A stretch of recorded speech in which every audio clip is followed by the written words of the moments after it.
Today we're working on a 2005 Hyundai Santa Fe. The problem is the output shaft on the transfer case or final drive is leaking, and it's enough to sling that differential fluid onto the exhaust, making a pretty nasty smell. So this is the 2.7 liter. The 3.5 liter will be done exactly the same. So follow along, let's get this thing fixed.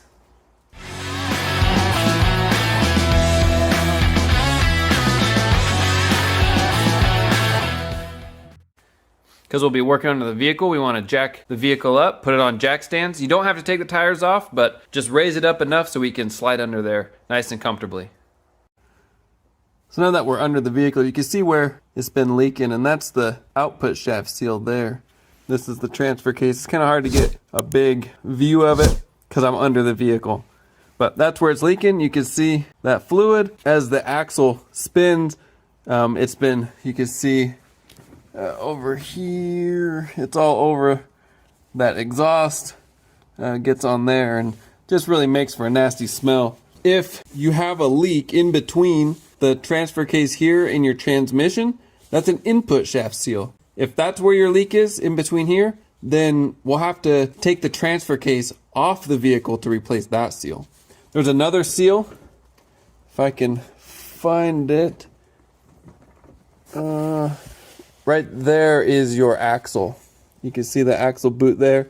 So that CV axle goes into the transfer case on this side. This is the passenger side. That too has an output shaft seal. So if you're leaking right there, then that seal can be replaced. All you have to do is take that CV axle out and then replace that seal. All three of these seals, let me get back to here, this output shaft seal. All three of these seals will come out the same way and put back in very similarly. They're all the same style of seal. First thing we want to do on the differential is drain the fluid. Is a 24 millimeter for the drain, and then a number 10 or a 10 millimeter Allen for the fill. And I recommend making sure you can get that fill out first. So before you drain it, take that fill plug out just to be sure that you can actually fill it back up once you've drained it. You don't have to drain the differential before you do this repair, but just be aware that differential fluid will come out of that back. So draining it ahead of time prevents that mess, and also it's just a good time to change your differential fluid. So the first thing we want to do is pull off this rear axle. On this side it's a 14 millimeter, and then that nut on this side is a 17 millimeter. You can get a socket and a ratchet on this side, but this side I'm only able to get just a wrench. There's 4 bolts to get off, 1, 2, and then 2 on the other side, and then this should just fall down. When you're taking this off, to prevent the axle from turning and the rear tires from turning, you can go ahead and lock the emergency brake and then chock the back wheels as well. Once the driveline is off and out of the way, now we have access to this center nut, and that'll allow us to get this hub off. So that center nut is a 27 millimeter. Goes on. It helps to have an impact to buzz that off.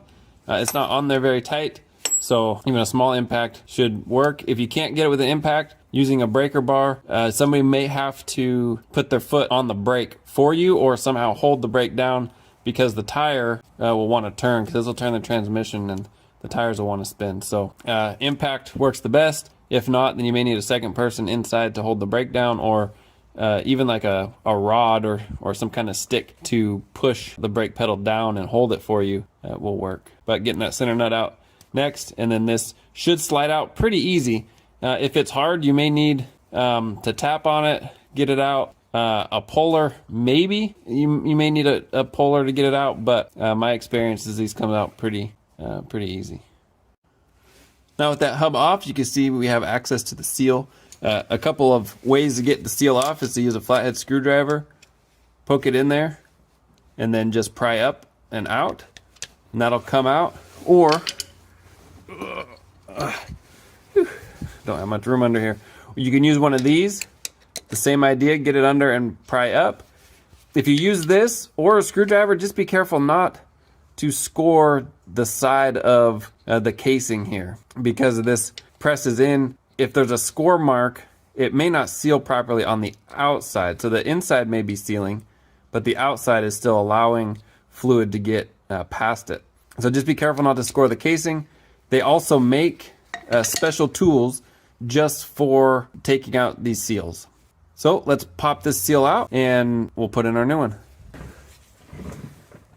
When you pop the seal off, you may have some leakage like we do here. Just be ready with a rag. If you're right underneath it, then it's going to get on you and you're just going to stink a little, but the washing machine will clean that up. Inspecting the hub where the seal is going to go is really important. Just make sure there's no grooves, score marks, overly worn areas, so that you know it's going to seal up completely when we put in the new seal. Before installation, you want to match up your new seal with your old seal. Just make sure the inner diameter and the outer diameter are the same. If they are, great, we're ready for installation. For reinsertion, you could take some of the axle grease and just grease the inside of the casing here. That'll help for insertion. And then also, on this particular vehicle, you can get it started by hand and then hold part of it while you tap it around to get it sunk in. And you don't want it to go all the way and touch that bearing back there. You just want it just past flush. So get it to flush and then go just past, and that's as far as it needs to go in. So you can see that's all the farther it needs to go in. I can feel just a tiny lip here, but not very much. Once you have that in, now we can go ahead and put our hub back on. Before putting the hub back on, I like putting just a little bit of like RTV on the splines. So it'll go in this way, and then that'll prevent any fluid creeping up through the splines and leaking out where the nut is. Once you got that center nut back on, go ahead and just wipe down everything, get it nice and clean.